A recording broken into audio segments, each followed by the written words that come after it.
I will call our work session of March 22nd, 2022 that is being held virtually via WebEx to order. And we have one item on our work session agenda, which is the presentation and discussion of policy recommendations by the Advisory Board of Health related to prohibiting flavored tobacco products and capping the number of tobacco licenses issued by the City of Richfield. And I'll pass it on to our City Manager, Katie Rodriguez. Thank you, Mayor. And I'm going to pass it on pretty quickly here to our Support Services Manager, who also is our Community Health Services Administrator. And I believe we have the Advisory Board of Health with us tonight, so welcome. Excited to hear from you and for the presentation. And tonight's topic is to discuss and get your feedback on a proposed policy and draft language for that policy related to flavored tobacco. And with that, I will turn it over to Support Services Manager, Jennifer Anderson. Thank you. Good evening, Mayor and Council members. As City Manager Rodriguez said, tonight's presentation and draft policy language come to you from the Advisory Board of Health. It's been a few years, a couple of years, I think, since we've been in front of you. I think the last time was for Tobacco 21 or T21.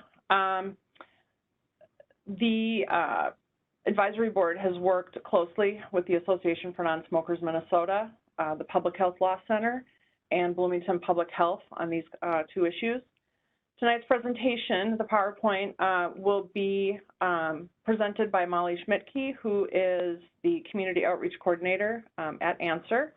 She'll give you a brief background on youth trends, the tobacco industry tactics, federal and state laws, along with the local rule that you can take related to tobacco prevention.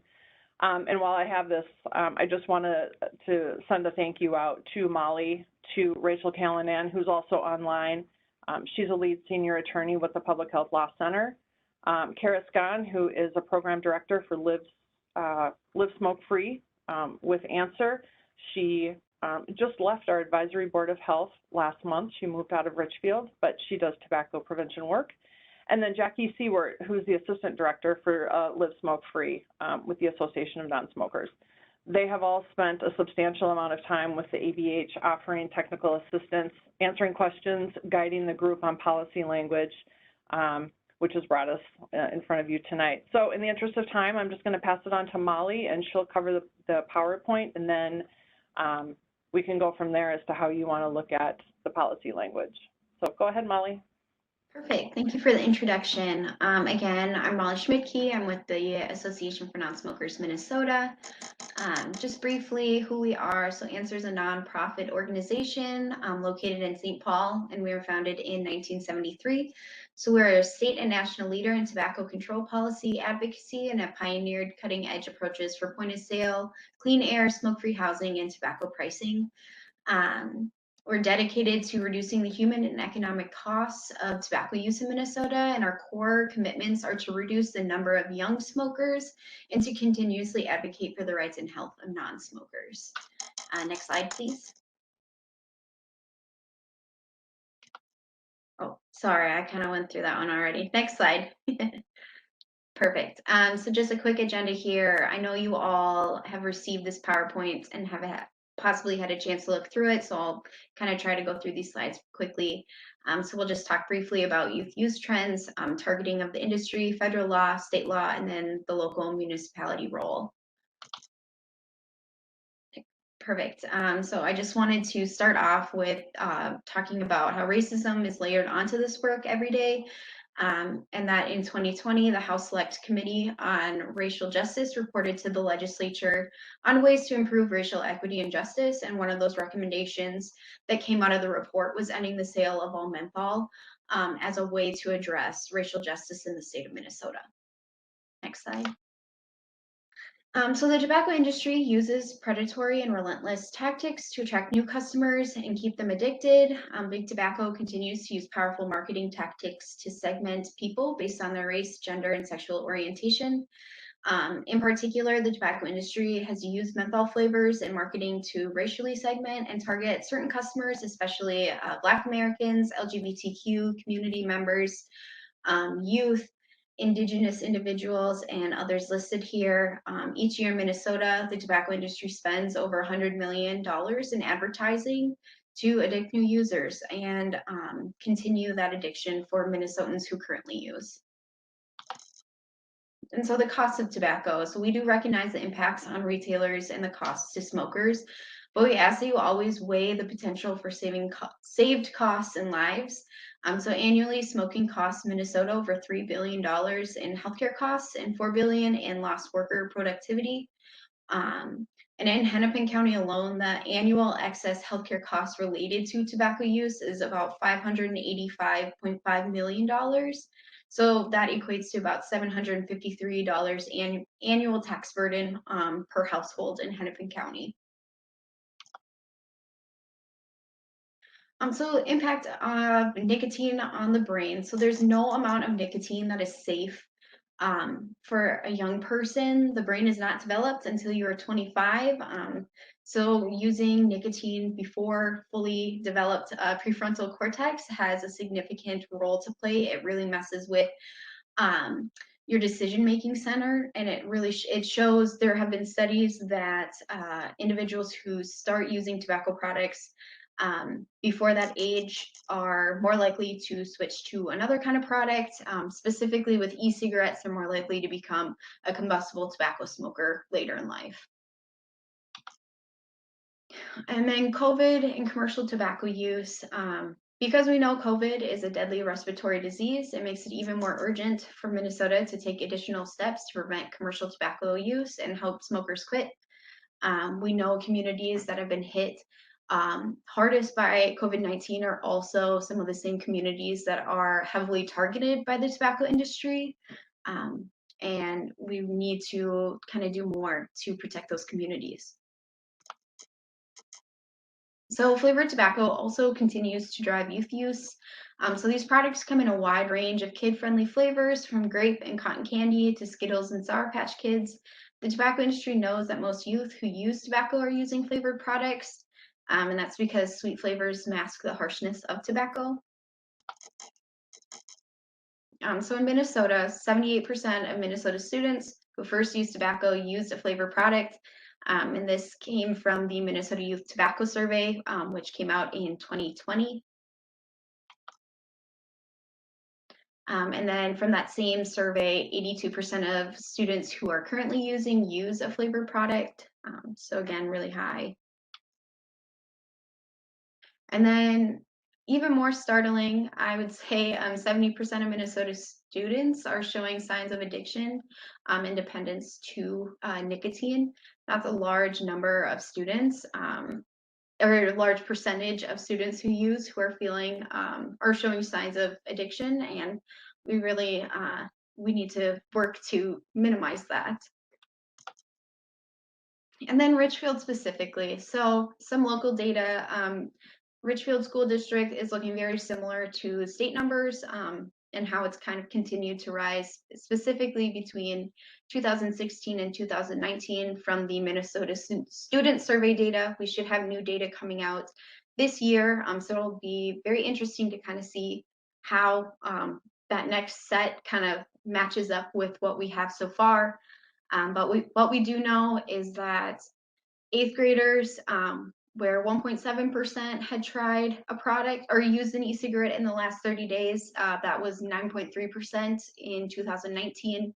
For 9th graders, it was 9% in 2016, up to 15.4% in 2019. And then lastly, 11th graders. So that was about 8.5% in 2016 and up to almost 30% in 2019. So huge growth there in use. Could I ask a quick question about that slide? Yep. I'm just wondering, is that a shift from like replacing traditional tobacco products, or is that all new growth? Like, is there a corresponding decrease in like conventional cigarettes? So they broke this down into a couple different questions. So this is specifically looking at e-cigarette use. I can take a look through from that data and see if, you know, combustible tobacco or smokeless tobacco went down during those periods of time as well, and I can get that information back. But I don't have that currently. Okay, I was just curious generally if that's a trend, or if it really is generally you're seeing everybody is smoking more since there's more access and appealing products. Yep, absolutely. Councilmember Troutman here. I just had a quick question about the last slide.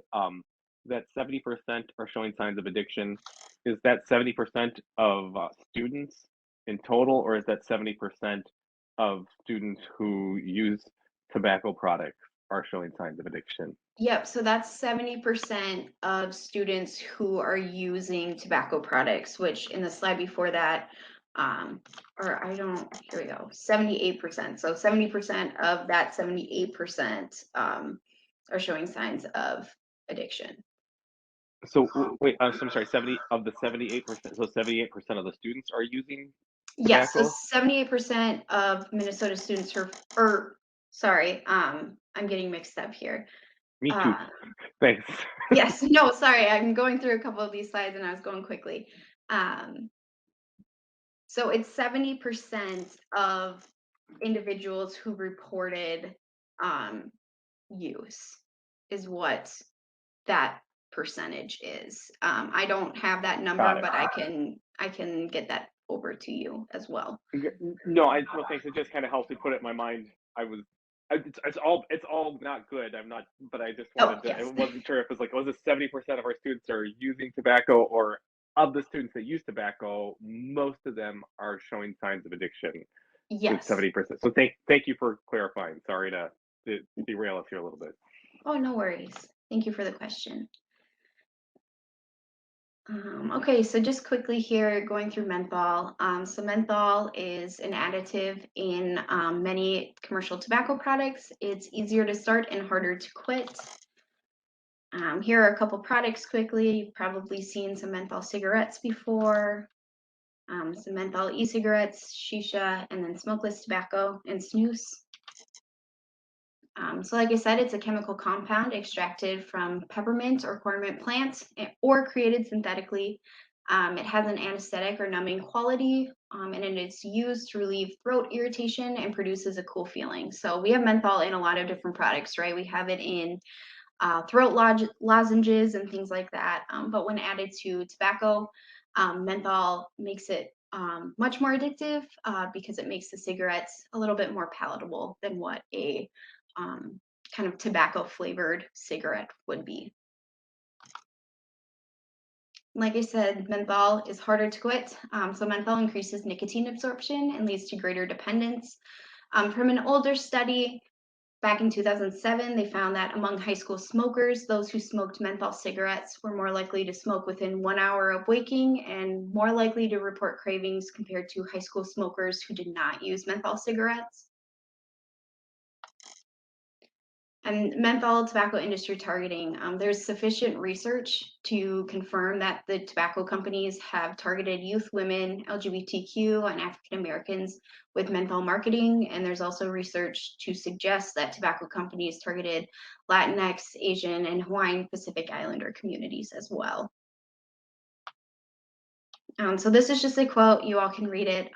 This was revealed from the Tobacco Master Settlement Agreement that happened in the 90s, where the tobacco industry had to kind of turn over all of their industry documents and marketing documents, and some of this egregious marketing came out of that, of what their plans were and what they were currently doing. And so African American adults who use menthol, this is no accident with the increase that happened here. The targeting started in the 1960s with 5 different approaches. They collected data about Black consumers. They used mobile marketing vans in Black neighborhoods and would hand out free menthol cigarettes. They developed special promotions for inner city tobacco retailers. They engaged local Black organizations to improve corporate image, and they advertised in Black magazines. And what we know now is that in 1952, 5% of Black smokers used menthol. Up to 2006, that number was 82%, which is a huge increase and stark compared to white smokers. White smokers, it's about 28%. And here are just a couple of examples of some of that advertising that's happened. This is Newport, an ad from 1975 versus 2015. More sponsorship that happened within the Black community, sponsoring jazz festivals, having Black athletes be spokespersons for them. and promotions within African American neighborhoods. Here are a couple of other advertisements.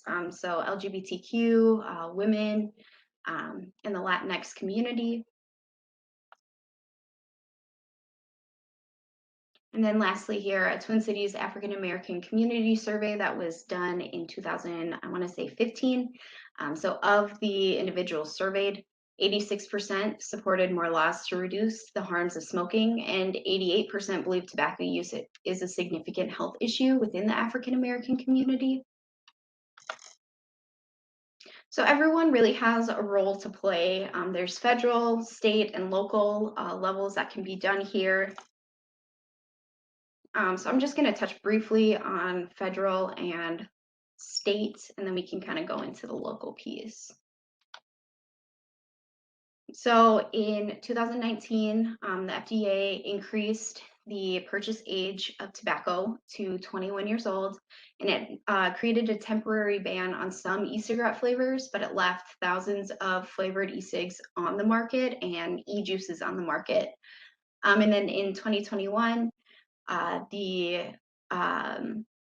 PACT Act was updated. So the PACT Act before 2021 made it illegal to ship tobacco products, but that did not include e-cigarette products, where now this updated version does include those e-cigarette products.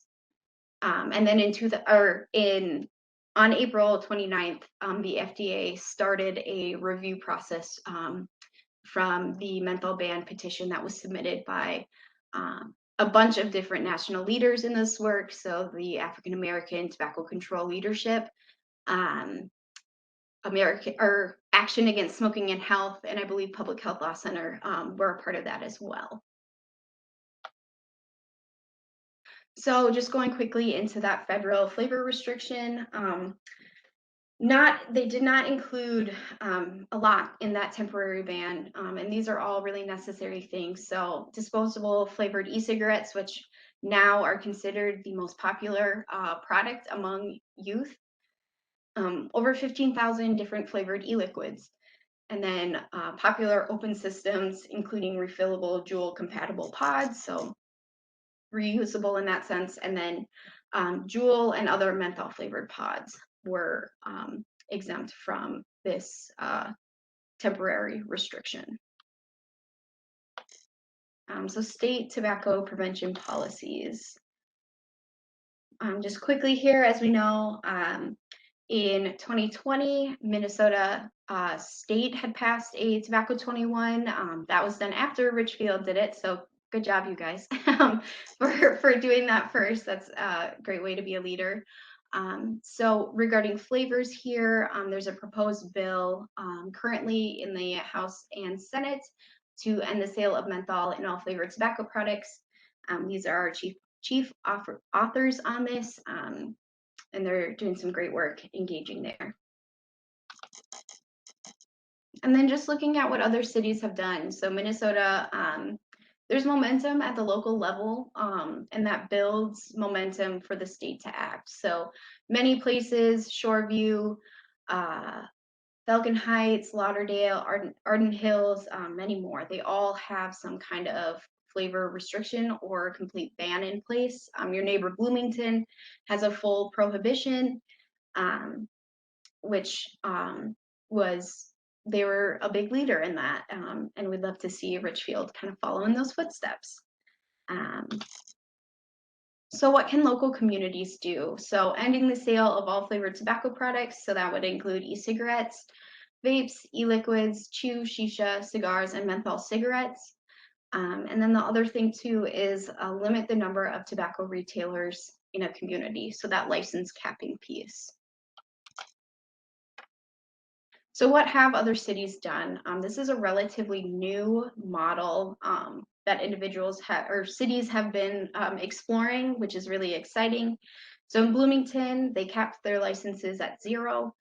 So through attrition, the city will get down to 0 tobacco licenses. There is an exemption for license transferring to a family member. So there is a succession piece in there that allows for one transfer to, yes, a family member essentially. So in Golden Valley, they capped their licenses at 8. So at the time that they did this, they had 14, so they did it almost in half. So through attrition, the city will get down to 8 licenses. After that, individuals seeking licensure are placed on a waiting list and can apply on a first come first served basis. The city decided on 8 because they looked at the surrounding cities at the time and decided that they wanted to have about 1 license per 2,700 residents, which put them among the lowest number of licenses per capita. And then lastly here, St. Paul, they recently did this back in October of 2021. So they created 2 different classifications for their tobacco licenses. So they had a tobacco shop license, so that includes convenience stores and grocers that sell tobacco products. And then they have a tobacco product shop license. So that is for individual or retailers that at least 90% of their sales are tobacco products. So the total cap on the number of tobacco shop licenses is 150 compared to what it was before at 190 licenses in operation in St. Paul, which is where it currently is. They haven't gone down yet. But again, it's that process through attrition. And then the number of tobacco product shop licenses is capped at 25 compared to 39. So again, St. Paul will reach these license numbers through attrition, and new licenses can be given only after they fall below these caps. And so some of the things that are in the draft ordinance language for Richfield. So capping licenses is similar to Bloomington, but we did not put the succession clause in there. It is best practice to not. It evens the playing field for all retailers, and it would avoid, you know, oh, what am I trying to say here? Best chance for not being having litigation for this piece for capping licenses, just because it does even the playing field and no one's getting that special treatment. So that's kind of where that cap came in. We worked with Public Health Law Center on that to kind of come up with that best language possible, and they had some great recommendations there. Regarding flavors, so prohibiting the sale of all flavored tobacco products, including menthol. So tobacco sales at municipal liquor stores. This came up in the Advisory Board of Health Committee. And this is something that the city of Richfield could write into their ordinance and just say that they're going to stop selling flavored tobacco products or tobacco products in general at these municipal liquor stores. And so we've seen some cities codify it, some have not, but there are some options there that can be explored. We also heard from the Advisory Board of Health of increasing the penalty structure for failed compliance checks. So we did increase that a little bit. And then we just updated definitions and whatnot so that then it kind of mirrored state law. So again, there is a statewide coalition, the Menthol Coalition, and they are made up of a bunch of different organizations that you can see here, and they all really support these efforts. And they support, you know, policies that restrict youth access and exposure to menthol and other menthol flavored tobacco products. And then lastly here, so we kind of call it the Swiss cheese model of commercial tobacco harm reduction, right? You all have Tobacco 21 in place, and you know, keeping prices high, those are all good and those are all going to be effective. But we know that there are sometimes holes, right? There are loopholes that can happen. And when you layer best practice approaches, that's how you're going to get kind of the most holistic and effective commercial tobacco prevention. And you're able to kind of create a healthy tobacco-free community doing that. So I know I went through a lot of that pretty quickly. I'm here to answer any questions that you all may have, and I can also clarify on anything too if I went through something too quick. Thank you for the presentation. Comments or questions from council members? Councilmember Hayford O'Leary. Thank you. I generally appreciated this. The one thing I really appreciated calling out, because it's on my notes to talk about, was the municipal liquor store sales of tobacco. I think in any form of making this more restrictive, even if we did continue to allow licenses, I do think it's hypocritical for us to be selling any tobacco products at this point. I know Edina cut their tobacco sales quite a while ago. I have asked Bill Fillmore if this is a significant part of our profit, and it's not. I really see no reason why we should be doing that, whether it's through this process or whether it's just staff direction to stop doing it. But I very much believe we can immediately reduce the number of tobacco retailers by 4 by not selling it ourselves. I guess the only thing I have sort of questions or hesitation about is whether the desired number of licenses should be 0. I guess I feel like I want to know a little bit more about like what the small business impact is to that. I know some like gas stations that could be a big part of the revenue, and it being a legal product, I'm like a little bit wary of saying literally 0 anywhere. Although I do think as a city we should hold ourselves to a higher standard. Just a little bit hesitant about that. But the basic idea, I am supportive of banning the flavored tobacco, including menthol, and I am supportive of a cap on the number of licenses. Absolutely. Thank you for those comments. I can get you some research over on that licensing piece, or all of you if you all are interested. So we can work on that. Thank you. Councilmember Sepple? Thank you for the presentation. I'm in support of getting rid of the flavored tobacco and not having flavored tobacco for sale. What I would like to ask the public health experts and the staff, I noticed that in the sample language for the ordinance for the sunset, it was left blank. Do you have some guidance as to what best practice is for that, of how to sunset it over the years? I'm just curious as to what the experts have to say. Yeah, absolutely. So let me pull up the language really quick here.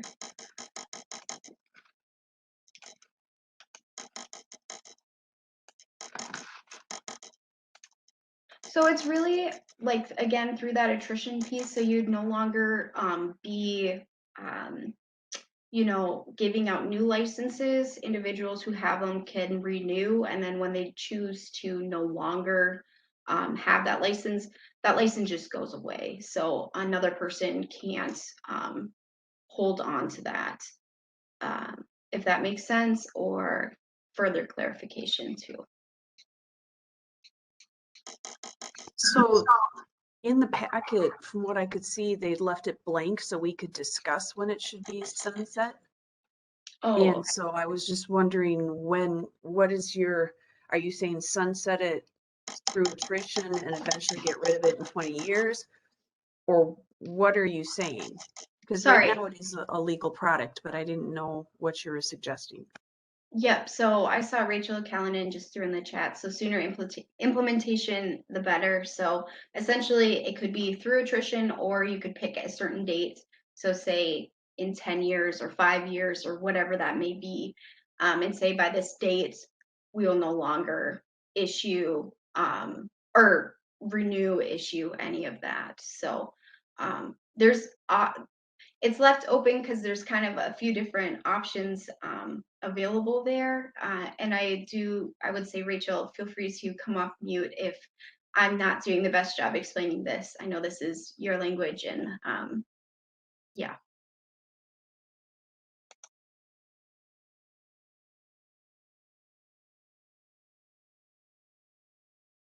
Hi, this is Rachel Callanan. I'm a senior staff attorney at Public Health Law Center. And so normally was just going to observe, but I will just weigh in on the question since it was asked to us directly. So the answer is the sooner the better. From a public health perspective, the sooner that you end all tobacco sales, the better for community members and especially youth to not have access to products. The reason that the sample language allows for some delay is to the realization that businesses will have to adapt. So those gas stations or whatnot that are currently selling commercial tobacco products it would give them X number of years to adapt their model of sales to, ensure that they're not hit as hard. And Rachel, this is Jennifer. Didn't Bloomington also provide time between time to give the retailers to get rid of their flavored products? Yeah, yes. Okay, yeah. So it wasn't an immediate, on Monday you need to stop selling, flavored products. They were given a certain amount of time to eliminate that inventory, correct? Yes. Okay. Because I believe they passed theirs in May or June, and then implementation didn't go into effect until January 1 of this year. So there was about 6 months there. Yep. Councilmember Trotman? Thank you, Mayor. I just wanted to thank you for your work and just recognize that one, I'm also in favor of limiting the flavored tobacco and giving some consideration to the gas stations in the community, but also looking towards an end to the sale of tobacco. I'm in support of. Also on a personal note, an historical reminder, we received the largest settlement in state history because on the day of trial, Big Tobacco thought it would be cheaper to pay $6.5 billion rather than hear what 12 honest citizens would say about their conduct.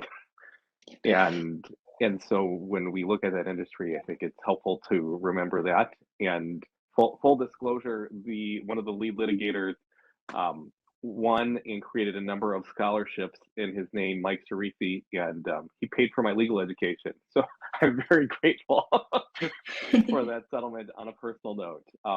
But I'm completely in support. I have a couple questions too. I'm also in support of this. And I remember when Bloomington was working on this, and can you just clarify, did Edina already pass this as well? Yep, so Edina passed, I want to say the year before that, and then it was immediately sued by the tobacco industry. So currently it is sitting in, I don't remember which circuit, but on a positive note, it was basically the same lawsuit that was filed against the city of LA out in California. And that was just ruled on this week, actually, or last week or early this week, in favor of the city taking action. Yes, on flavor litigation only, sorry, not on the capping piece, but on flavors. That was settled or not settled, sorry, it was just ruled that local and state municipalities have the ability to, increase that or do more about tobacco control. So yes. And then this is a question, maybe it's for answer or maybe it's for our city staff. So Edina passed it, Bloomington passed it, and now it's in front of Richfield. Given that we're serviced by the same public health department, why would we do it all at separate times? Is it just timing of for each of the different cities, or how does that work? That's a great question, Mayor. Typically, Bloomington has always been a leader in tobacco prevention work, and they've gone hard and strong on all their policies, and they're being supported by that through their council. So they've always kind of led. And when it comes to the three cities, Edina and Richfield usually follow behind. To be honest with you, Edina's menthol ban was done very quietly. And I didn't actually learn of it until a couple months after it had passed. There was, as I understand, very little protest. And so the ABH had started this conversation back in 2019, late 2019, and then COVID hit. So it was difficult with my job duties at the time to be handling COVID and doing the ABH. So the ABH didn't meet for several months. So, you know, if you take out COVID, we probably would have been right behind Edina with this work. Got it. That makes sense.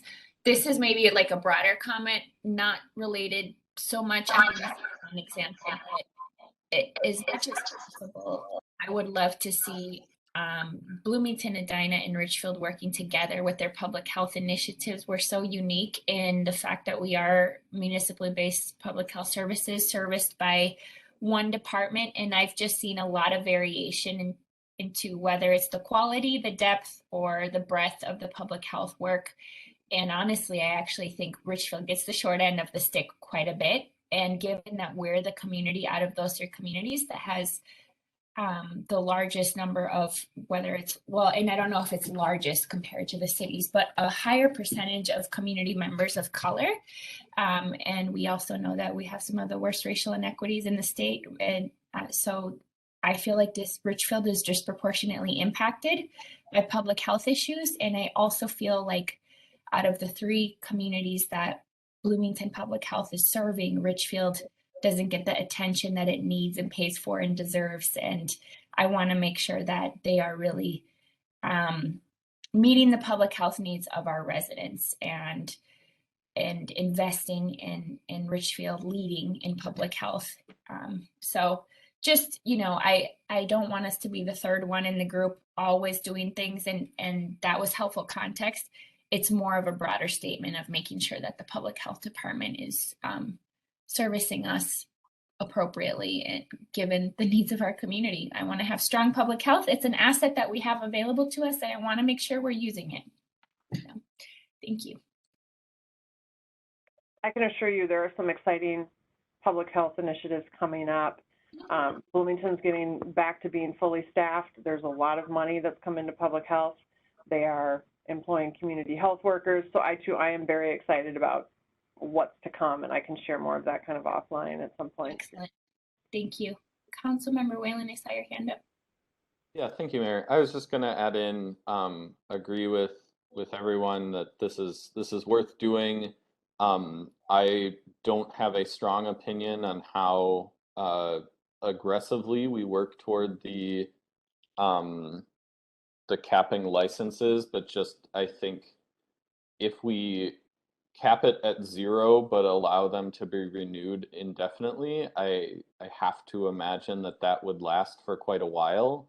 And so I think I would be more in favor, even if it's more lenient on the front end, of having a I don't know, a clearer goal rather than kind of letting people be grandfathered in perpetually. But in general, I think all of this is moving us in the right direction. Appreciate ABH's work on it and the partnerships and the other groups who are here. So thank you, and I hope we move forward on it. Excellent. Any other comments or questions from folks?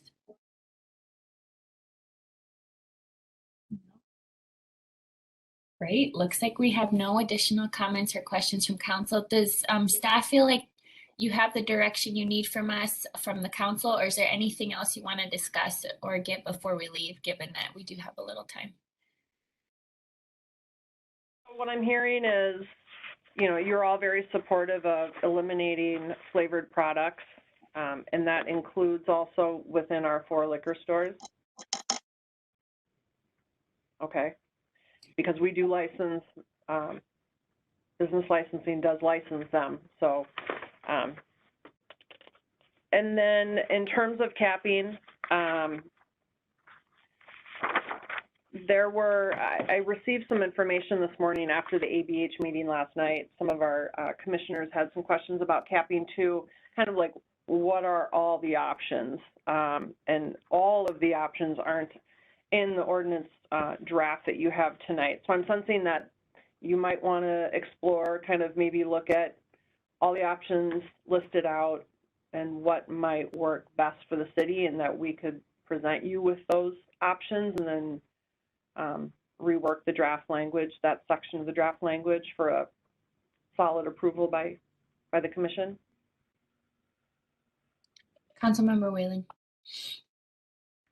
Two things. To that last question, other council members may feel differently. I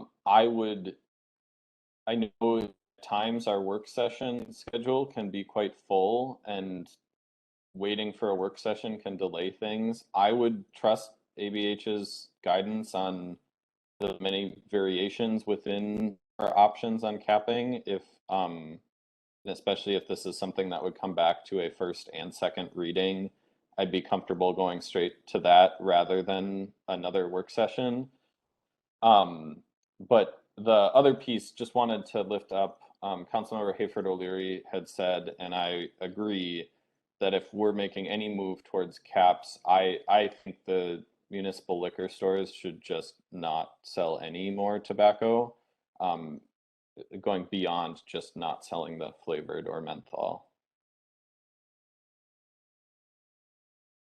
Any other comments from folks? Councilmember Hayford O'Leary. Yeah, I appreciate Councilmember Whalen saying that, because I did mention it. I don't think anybody else explicitly disagreed or agreed until now. And then Administrator Anderson mentioned that just banning flavored tobacco at the liquor stores. So I guess I am curious, Mayor, Councilmembers Troutman and Supple, I agree. Are you okay? You agree that we should Absolutely. be moving towards Absolutely. all tobacco Yep. products gone at liquor stores? Okay. I would be fine with that. If we're gonna start ending it for everybody else, then we should have the same standards for ourselves, so we should be ending it as well. Thank you for clarifying. So I hear what you're saying, but I feel like we have not asked staff's perspective on this. I understand that you've had a conversation about it, Sean, but this is the first that I'm hearing about it. I would like the chance, at least for staff, to go back, get some more information and bring it back to you before bringing it to a council meeting for a yay or nay vote.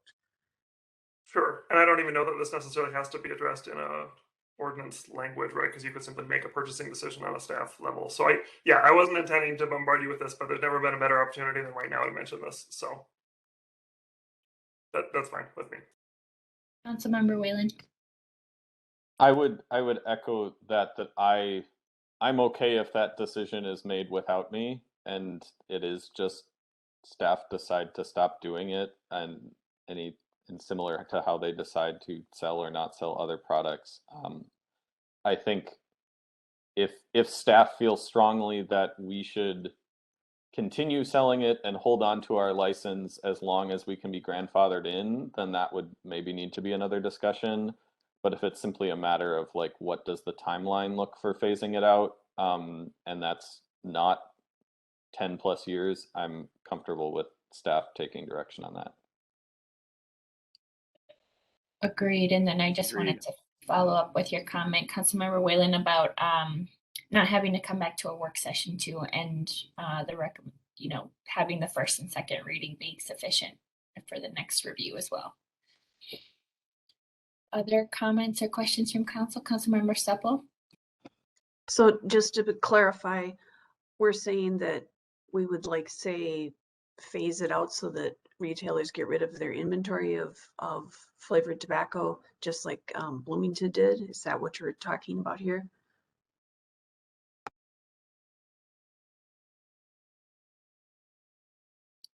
Councilmember Whalen. I think that's sort of inevitable. I don't know that we'd ever have an ordinance start tomorrow, but maybe that's not true. So if staff could speak to that, I'm again comfortable with either, as long as we're moving toward the same end goal. I think typically when my code that I enforce and my division has gone through changes, usually it goes into effect 30 days after passage. So in this case, I feel like we're talking about a lot of different things. If we're going to end flavored tobacco sales in the city, should we allow retailers the time to get rid of that inventory?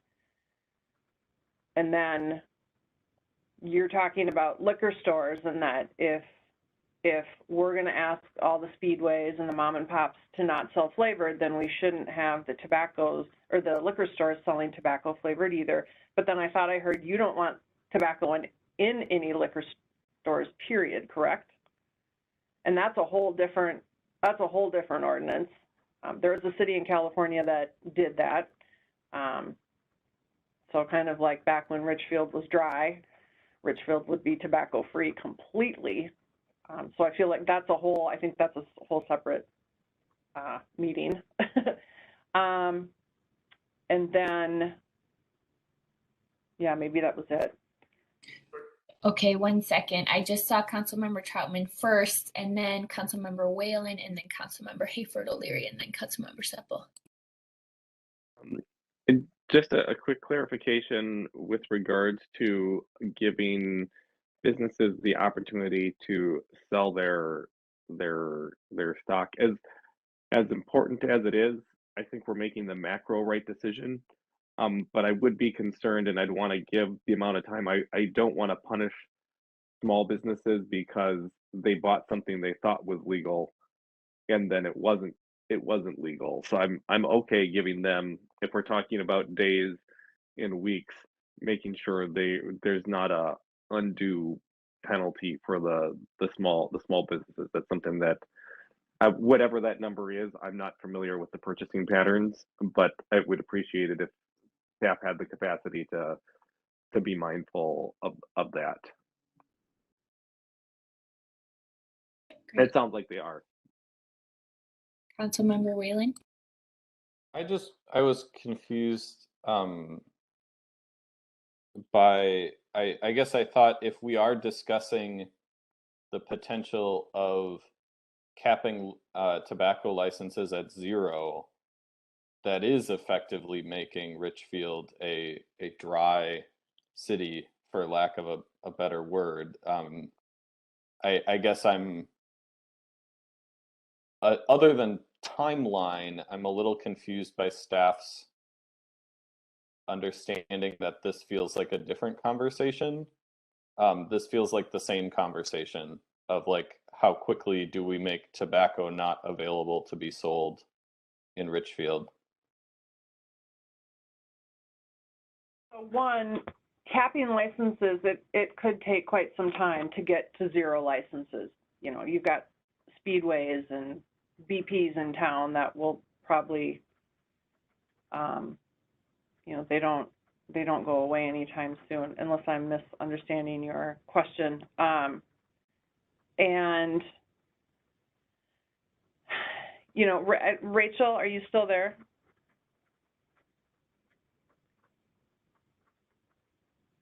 Yeah, I'm sorry. I'm still here. Okay. There's a big difference between, from what and maybe I'm misunderstanding, there's a big difference between restricting flavor and banning tobacco, period, right? I felt like there was some of that discussion.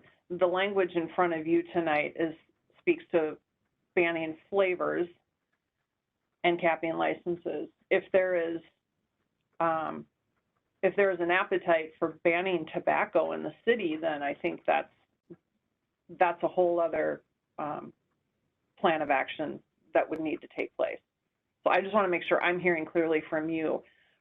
You're okay with banning flavors, you're okay capping.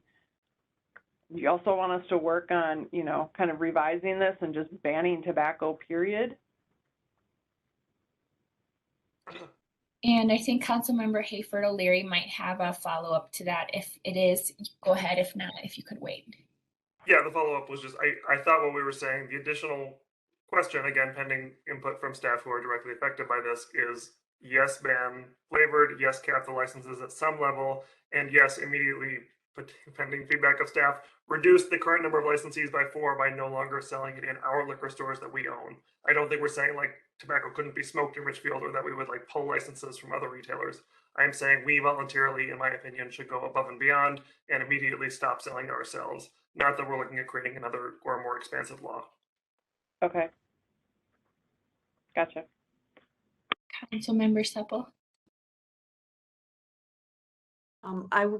wanted to have that same clarification as Councilmember Hayford O'Leary, but the other thing is it was my understanding that we could get rid of the flavored tobacco and cap the number of licenses, but a decision about whether we sell tobacco in our municipal liquor stores doesn't have to be an ordinance. The way I read the packet, we could just make a decision to not sell it, just like we might make a decision not to sell a certain type of alcohol or a different product. So that was what I was asking about. That doesn't have to be in the ordinance. That can just be a discussion. We could move forward with this, correct? I think so. Rachel, do you have any comment on that? I believe that the city, as the license holder for the liquor stores, could choose to stop selling tobacco tomorrow if you chose to.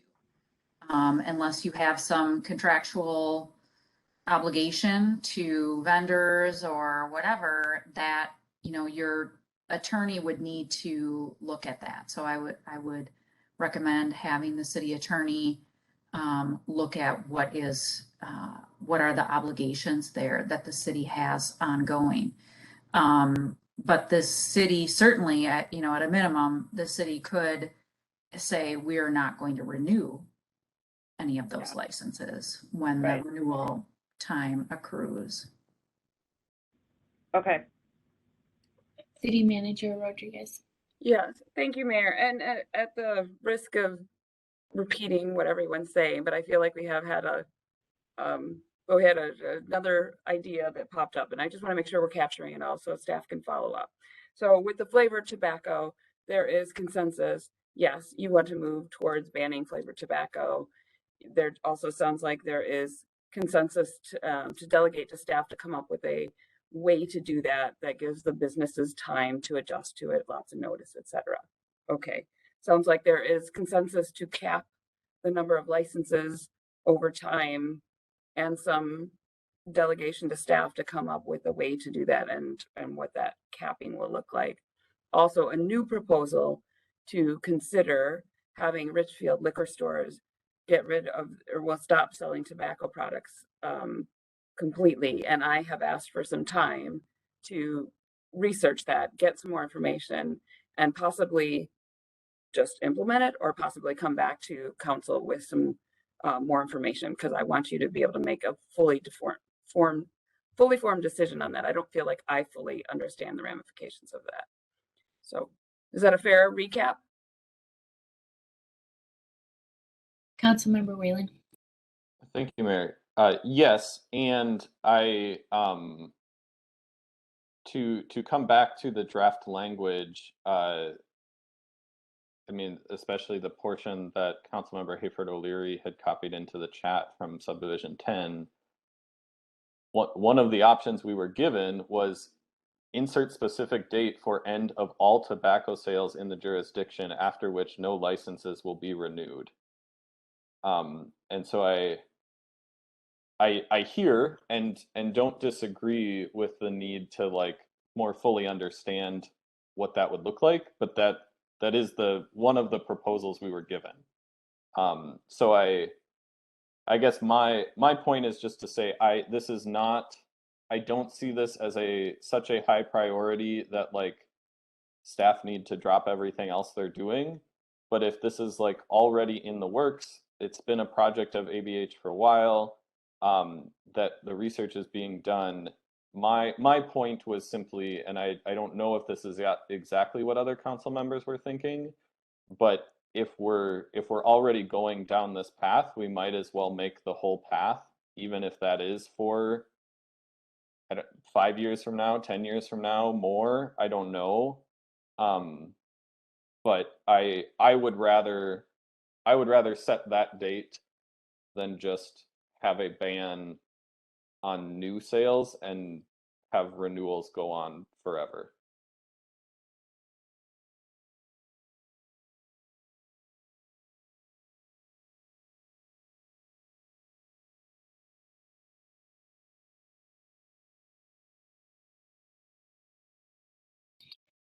Okay, so it sounds like we are all on the same page in terms of clarifying the discussion and the key points. Okay. All right, so any additional comments, questions, concerns that folks want to share before we adjourn? Okay, thank you to everyone who came to present. Thank you to our staff for working on this. And thank you for just going through all the clarification to make sure we were all on the same page with each of the items. Thank you, everyone. I adjourn our meeting and I will see some of our staff and council in a few minutes at the City Council meeting. Thank you. Bye.